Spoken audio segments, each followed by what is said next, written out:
Dan syukur Alhamdulillah bahasanya sampai saat ini kita masih diberikan kesempatan oleh Allah Subhanahu wa taala untuk menjalani kehidupan ini dan sekaligus beribadah padanya. Dalam rangka mensyukuri nikmat Allah ini, mari kita tafakuri ayat-ayat Allah buat ayat yang menggunakannya. Dalam hal ini saya akan membuka tema yaitu alam mahsyar, itu untuk menguatkan keimanan, mempertebal keimanan kita terhadap Allah Subhanahu wa taala. Langsung saja pada firman Allah dalam surat Al-Jumar ayat 69, wa asraqatil ardu binuri rabbiha wa wudiyal kitabu waji'an min nabiyyi wa syuhada wa qudiya bainahum bil haqq wa hum la yuzlamun. Ya, artinya bumi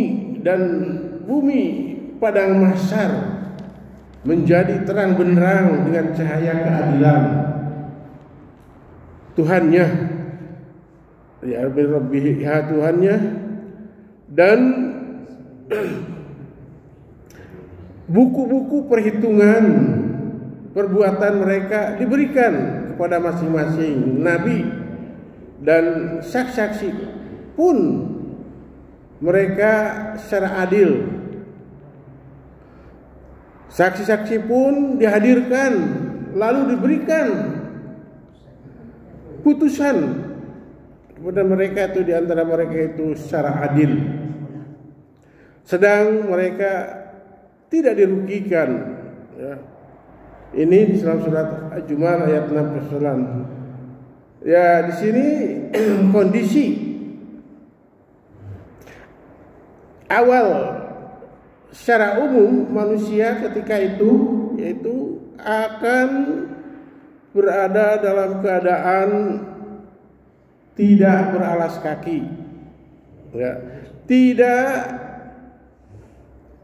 berpakaian, serta belum disunat atau dihitan.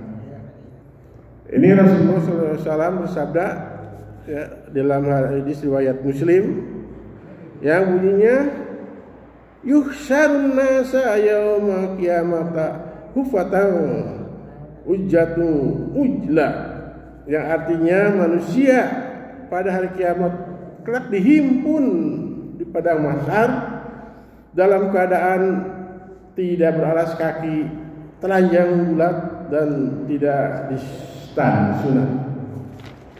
Nah, padang mahsyar adalah sebuah tanah datar berwarna putih yang tidak ada tanda apapun di sana, luas, dan seperti, ya, ini tidak ada seperti gunungan semacam gunung atau cekungan danau yang kering, itu tidak ada, semuanya rata. Sejumlah riwayat hadis dari Rasulullah SAW menunjukkan bahwa padang mahsyar berada di negeri Syam.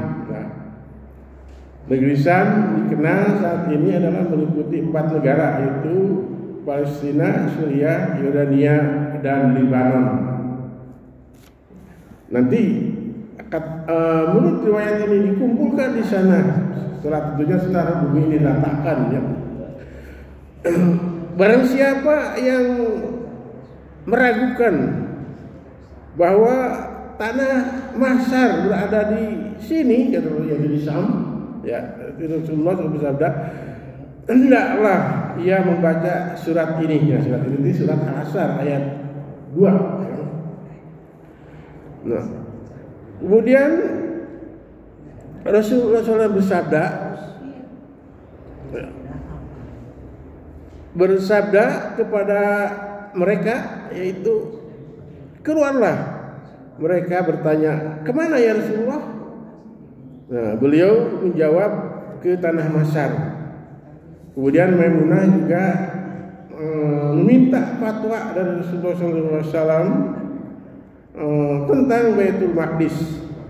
Beliau bersabda, tanah Masar, datanglah ke sana dan mengerjakan sholat di dalamnya.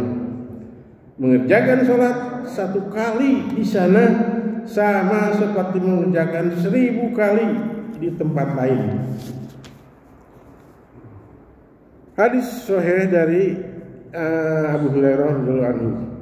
Jadi pada masa manusia pada akhir zaman, ya, di sini nanti akan digiring, ya, giring oleh api menuju pada Masar di tanah Syam.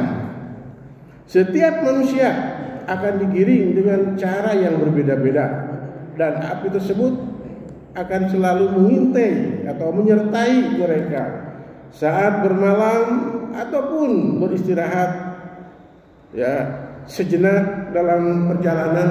Itu api selalu mendekatinya. Kemudian keadaan manusia pada waktu itu bertemu dengan Allah Subhanahu wa taala. Dengan Allah bertemu dengan Allah Subhanahu wa taala, Rasul juga bersabda, inna. Nah, ini dalam keadaan telanjang, ya. Sini semua itu dalam keadaan telanjang. Namun pada akhirnya akan diberikan baju pada waktu itu, ya, semua. Dan Rasulullah bersabda, inna awala ma yaumil qiyamah Ibrahim. Nah, Ibrahim. Ya, pertama-tama sesungguhnya pertama yang diberikan pakaian pada waktu adalah Nabi Ibrahim. Hadis riwayat Bukhari, ya, dan sahih. Adapun pakaian yang dikerjakan itu dipakai itu adalah kain kapan, yaitu kain kapan kita mati di sini, ya. Jadi Rasulullah bersabda, al-maitu yub'atsu fi syabilati fiha, ya mutu fiha. Yaitu kalau membahas yaitu bahwa mayit yang akan dibangkitkan pada dalam pakaian yaitu ketika mati. Nah, ini udah 7 menit, ya, jadi pada Harman baru 7 menit, ya. Nah, jadi pada hari kiamat itu ada 7 orang, golongan orang yang akan dilindungi, ya. Walaupun tapi ini tidak akan dibahas mungkin minggu depan, ya, 7 orang yang. Tapi peristiwa-peristiwa Masyar ini yaitu yang sangat mengerikan. Pertama yaitu didekatkan api dengan 1 mil, yaitu, ya. Kemudian manusia dalam keadaan telanjang, penantian panjang, kemudian perlindungan dari Allah Subhanahu wa taala bagi mereka yang 7 orang ini. Tapi tidak akan dibahas sekarang, karena ini ada yang lambai. Begitu. Kalau kemarin Pak ini tidak detail, ya, Pak. Itu saja mungkin apa yang saya sampaikan. Mudah-mudahan ada guna dan manfaatnya bagi kita semua. Dan untuk saya sendiri, ya, perlu kalau ada yang benarnya adalah dari Allah Subhanahu wa taala, dari saya sendiri. Aku lupa dasarulakum billahi taufiq wa hidayah. Wassalamualaikum warahmatullahi wabarakatuh.